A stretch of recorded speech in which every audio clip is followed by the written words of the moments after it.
Okay, my name is Julian Stanley. I'm head of CEI, which is a centre for research at the University of Warwick, which is very much focused on the relationship between education and industry, learning and work. Now, I've done a lot of work on what's called applied learning, which is understanding how people use the learning that they gain in schools and colleges, how they actually use it in work, and therefore how it's useful to them in their careers and how it's useful to their employers. Now, one of the things which I think is very important about employer engagement is understanding how it impacts upon social mobility in education. I mean, we normally think of education as helping social mobility.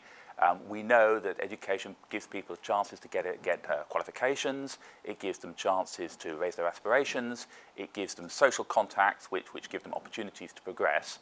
But of course, very often education doesn't give people the chance to fulfill their potential, and that we know that sometimes people's starting positions are reflected in what education achieves for them. In other words, it reproduces inequalities rather than sort of maximising their chances to achieve. Now, one of the interesting things about employer engagement is we can look at the way that employer engagement increases people's opportunities. So, for example, if we take the case of work experience, which is widely established as a kind of employer engagement, we find that very often that can have the effect of giving people access to new relationships with employers, which then raise their aspirations and increase their career aspirations and increase their opportunities for progression in that manner.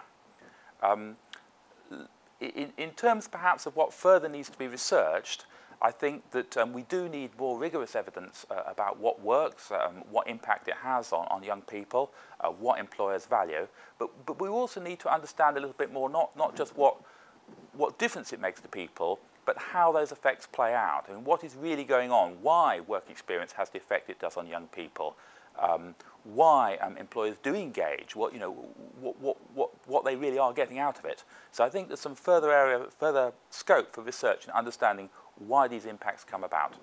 Thank you.